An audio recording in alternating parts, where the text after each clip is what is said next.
আজ দিল্লি যাচ্ছেন বিরোধী দলনেতা শুভেন্দু অধিকারী। কেন্দ্রীয় নেতৃত্বের তলবেই আজকে তিনি দিল্লি যাচ্ছেন, যেমনটা আমরা জানতে পাচ্ছি। আরও একবার আপনাদেরকে জানিয়ে রাখতে চাই, আজ দিল্লি যাচ্ছেন শুভেন্দু অধিকারী। কেন্দ্রীয় নেতৃত্বের তলবেই মূলত আজকে দিল্লি যাত্রা বিরোধী দলনেতার। তবে ঠিক কী কারণে দিল্লি যাত্রা, আমাদের প্রতিনিধি সুচারু মিত্র টেলিফোনে রয়েছে। সুচারু, ঠিক কী কারণে শুভেন্দু অধিকারী আজকে দিল্লি যাচ্ছেন, কি জানতে পাচ্ছি আমরা?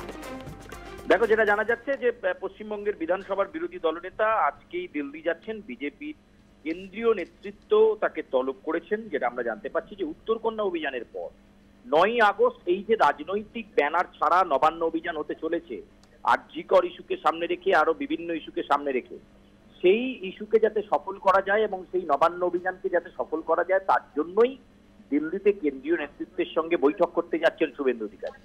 এমনকি ওই দিন যাতে জমায়েত ভালো করা যায় সেটাকে মাথায় রেখে ইতিমধ্যেই যেটা চেষ্টা করছেন শুভেন্দু অধিকারী, যাতে জেলা থেকে যে সমস্ত মানুষ আসবেন তাদের যাতে ট্রেন সার্ভিসের মাধ্যমে আনানো যায় সেই ব্যবস্থা করা, স্পেশাল ট্রেনের ব্যবস্থা রাখা। উত্তরবঙ্গ থেকে যারা আসবেন বা দক্ষিণবঙ্গের বিভিন্ন জায়গা থেকে যারা আসবেন, সে কারণে রেলমন্ত্রী অশ্বিনী বৈষ্ণবের সঙ্গেও বৈঠক করার কথা রয়েছে শুভেন্দু অধিকারী। এছাড়াও 4 থেকে 5 জন কেন্দ্রীয় নেতৃত্বের সঙ্গে বৈঠক করবেন শুভেন্দু অধিকারী।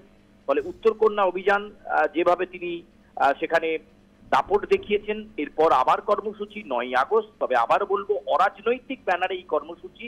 9ই আগস্টের এই নবান্ন অভিযানকে সফল করবার জন্যই শুভেন্দু অধিকারীর দিল্লি গমন। এবং আজকে দুপুর বেলাতেই 2 কেন্দ্রীয় নেতৃত্বের সঙ্গে বৈঠক এবং বিকেলে অশ্বিনী বৈষ্ণবের সঙ্গে বৈঠক রয়েছে বলেই আমরা জানতে পারছি। একেবারে নজর থাকবে সুচারু। আপাতত ধন্যবাদ।